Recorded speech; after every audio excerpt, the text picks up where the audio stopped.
Menjelang akhir tahun, akhir semester, biasanya saya sering dapat curhatan dari teman-teman para pemimpin tim ya. Waduh, dikit lagi performance appraisal nih. Gimana caranya bikin penilaian yang ya bisa memuaskan semua pihak lah gitu ya.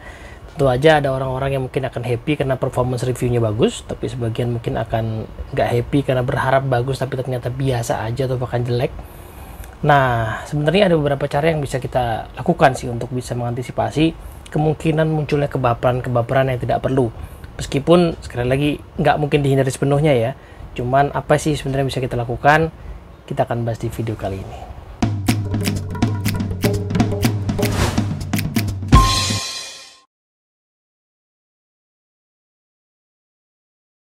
Oke, assalamualaikum warahmatullahi wabarakatuh. Halo teman-teman semua. Kita mau lihat proses performance feedback atau performance review ini dalam beberapa fase ya. Jadi salah satu kesalahan utama ya para pemimpin pada saat melakukan performance review sebenarnya bukan dimulai pada saat dia mau menilai itu sendiri, tetapi dimulai jauh sebelum proses performance review itu ada, yaitu pada saat mendesain sebuah target untuk anggota timnya.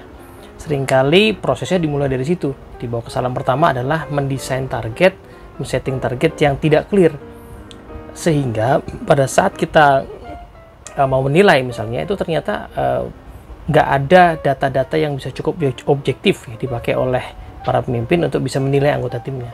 Padahal sebenarnya kata kunci utama dari penilaian karya yang efektif adalah sebenarnya yang berbasis data gitu. Jadi ya namanya udah di akhir semester, kita tahu nih apa boleh buat ya, tetapi sebenarnya kalau kita bersiap-siap nih ya untuk tahun 2022 nih, pada saat video ini dibuat ini akan 2021, bersiap-siap di tahun 2022, maka bersiap-siaplah untuk mendesain target yang betul-betul kira-kira kita akan bisa dapetin datanya dengan mudah.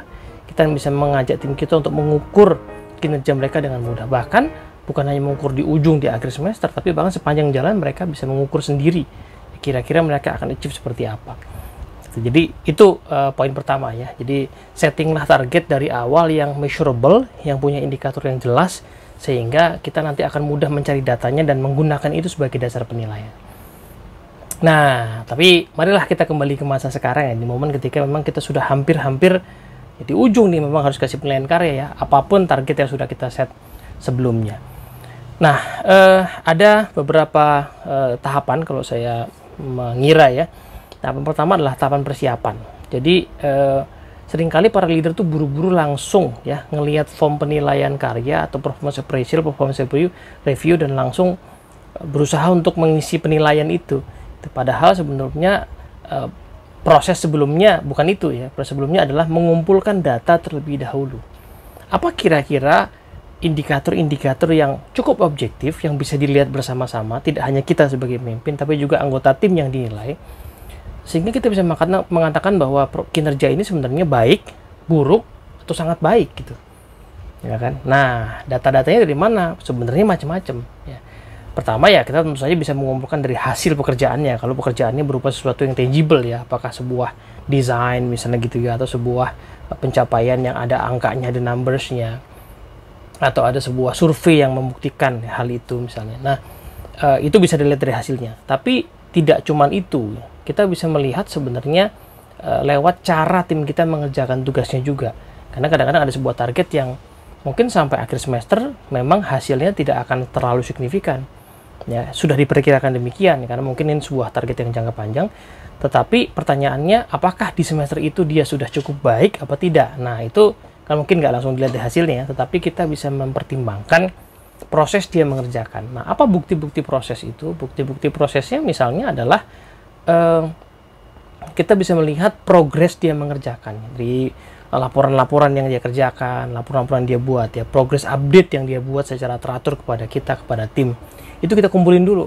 Ya, kita liatin dulu, kita kumpulin dulu, termasuk mungkin kalau ada analytical record berupa email-email, kemudian catatan-catatan coaching one-on-one kita dengan dia, kemudian juga testimonial dari orang-orang yang bekerja bersama dia gitu ya, email-email dari rekan kerjanya atau tim lain yang bekerja sama-sama dia, itu kita kumpulin semua.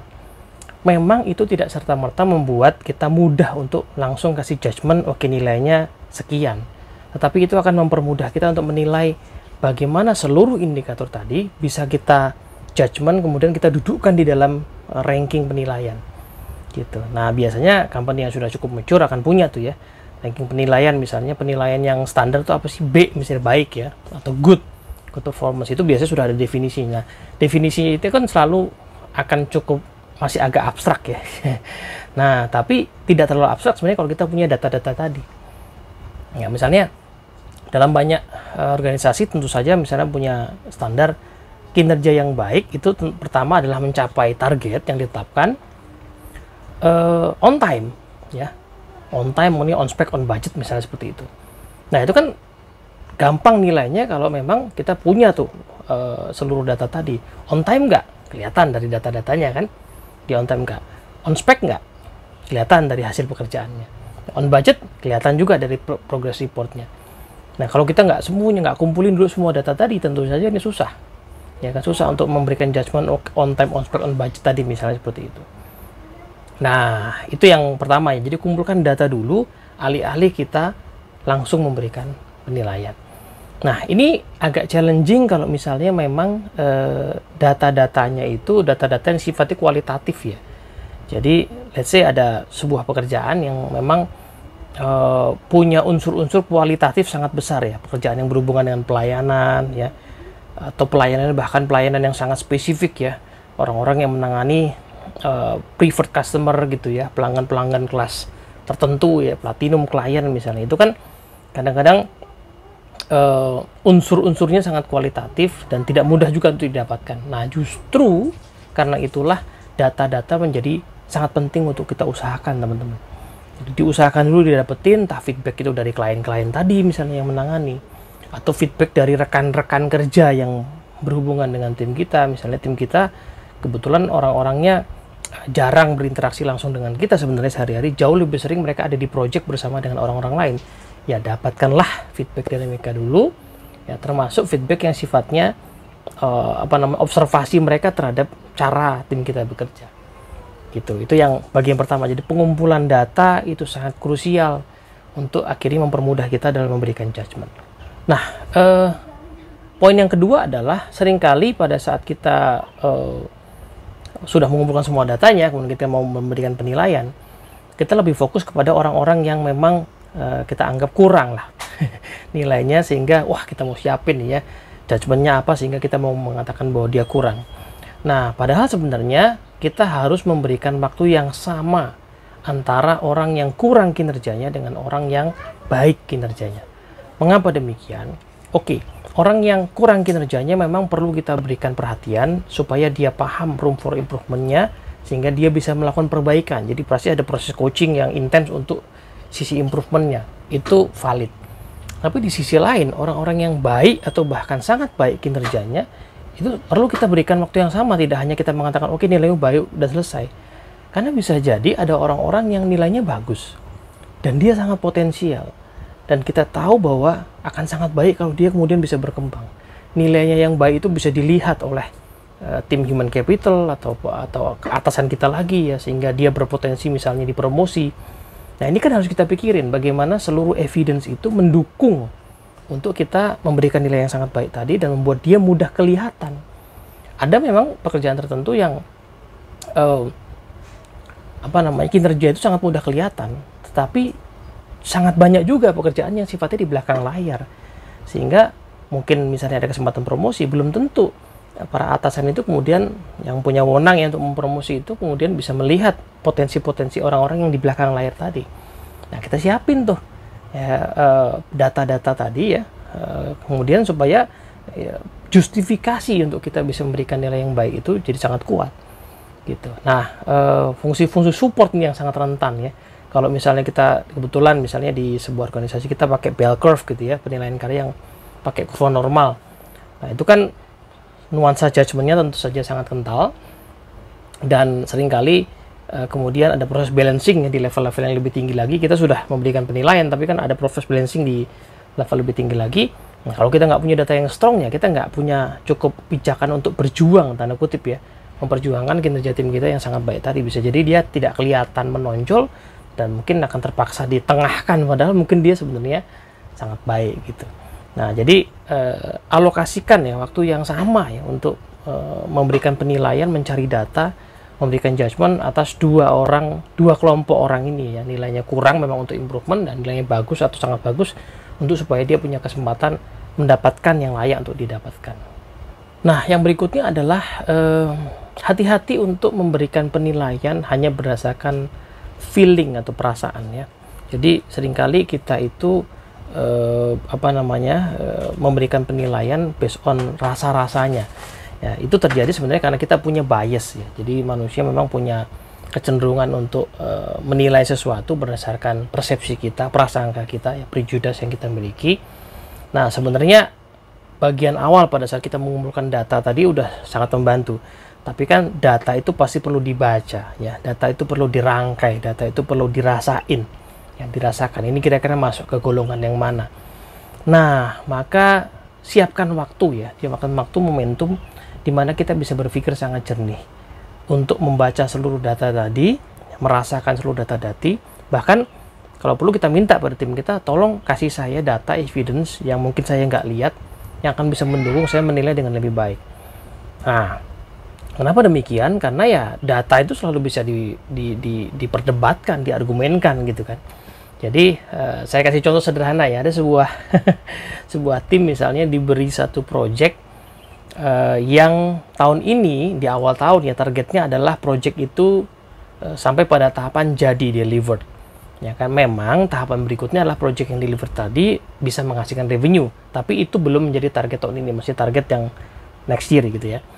Nah, kebetulan project ini ternyata selesai lebih cepat dari dugaan, sehingga orang kemudian mulai berpikir, ya udah deh, oke, kita belum ukur revenue secara seharusnya bagaimana, tapi let's cari basis dulu ya, kira-kira ini bisa laku berapa tahun ini.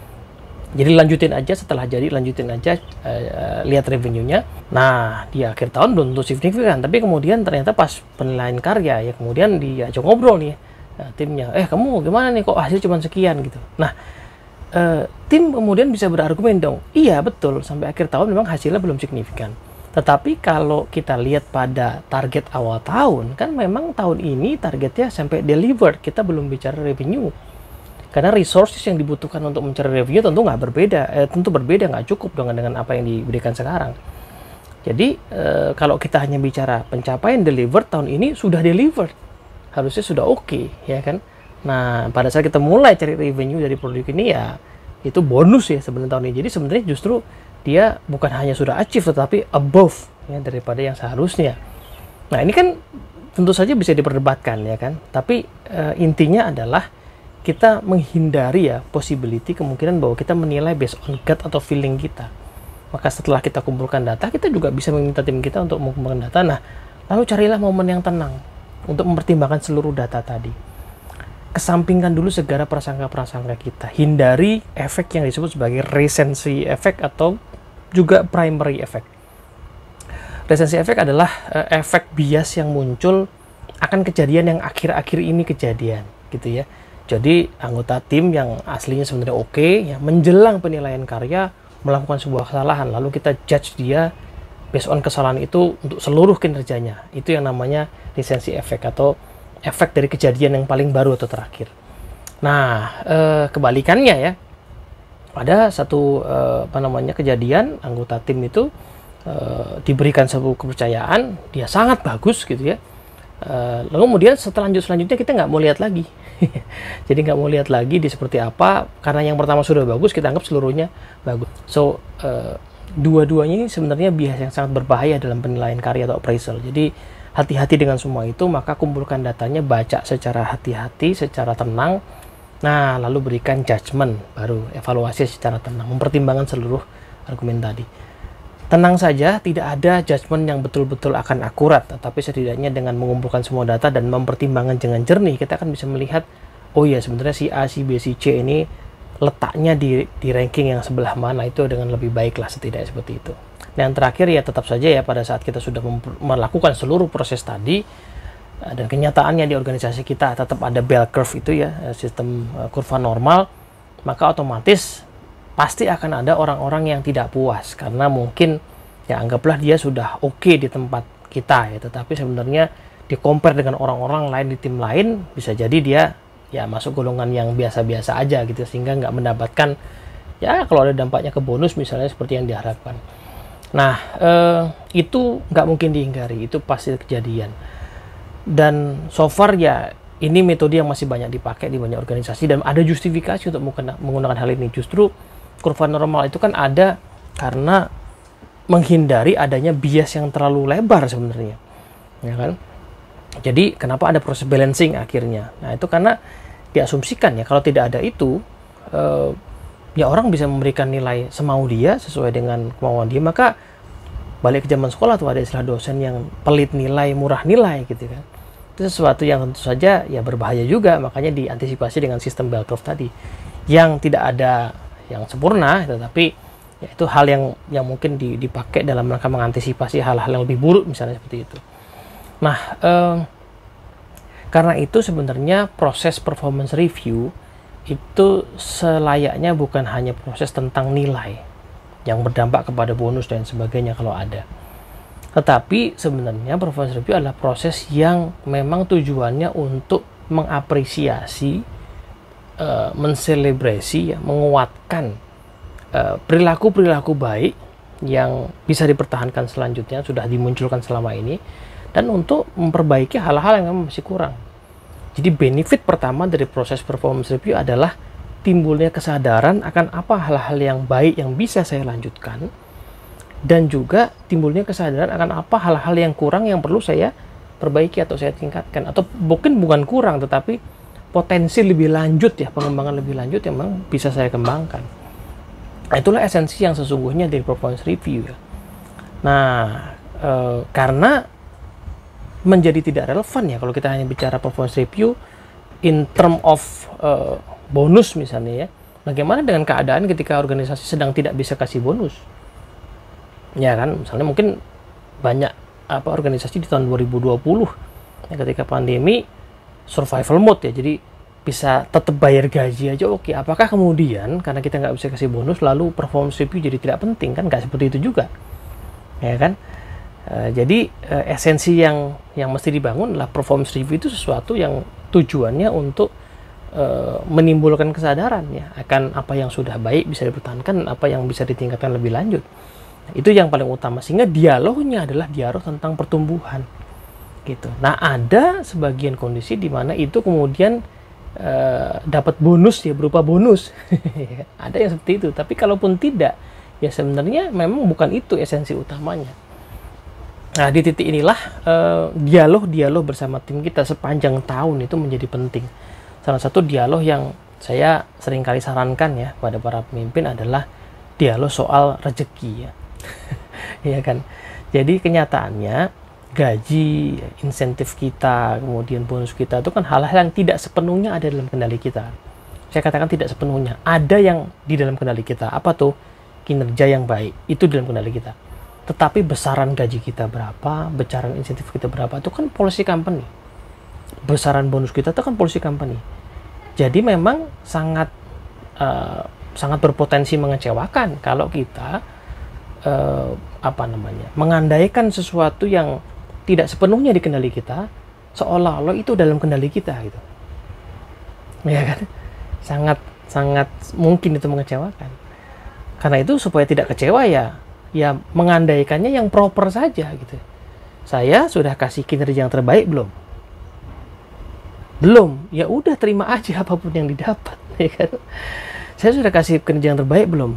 Sudah, dan itu sudah saya buktikan.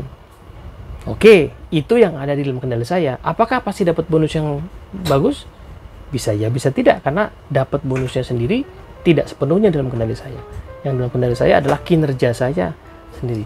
Bahkan sebenarnya kinerja saya sendiri juga tidak selalu sepenuhnya dalam kendali saya. Saya bisa bikin perencanaan, saya bisa upgrade keterampilan, saya bisa atur aktivitas saya supaya produktif ya. Tetapi yang tidak bisa saya kendalikan adalah misalnya market, ya kan? Marketnya tiba-tiba anjlok misalnya. Kan usaha-usaha yang saya miliki belum tentu kemudian berdampak langsung ya. Mungkin dalam jangka panjang baru bisa recover lagi. Nah, jadi yang namanya bonus, yang namanya insentif, yang namanya gaji, kenaikan gaji misalnya, itu tidak sepenuhnya dalam kendali kita. Itu yang yang perlu sering-sering kita bangun. Fokuslah pada apa yang bisa dikendalikan, dan sisanya ya pasrahkan saja gitu. Nah, itu yang membuat sebenarnya performance review jadi sesuatu yang santai, ya kan? Karena fokusnya bukan pada apa yang didapat, fokusnya pada pertumbuhan yang bisa disadari itu. Bahwa saya bisa menyadari apa yang bagus dari diri saya dan bisa saya pertahankan, dan saya bisa menyadari apa yang kurang dari diri saya yang bisa saya tingkatkan. Nah, menciptakan dialog performance review yang kayak gini inilah yang sebenarnya akan membuat performance review itu jadi bermakna, dan akhirnya bisa membuat kinerja kita membaik berkelanjutan, dan tidak perlu kita terlalu pusing dengan apa dampak yang kita dapat dari sisi bonus dan sebagainya, karena memang itu tidak sepenuhnya dalam kendali kita. Moga-moga manfaat. Assalamualaikum warahmatullahi wabarakatuh.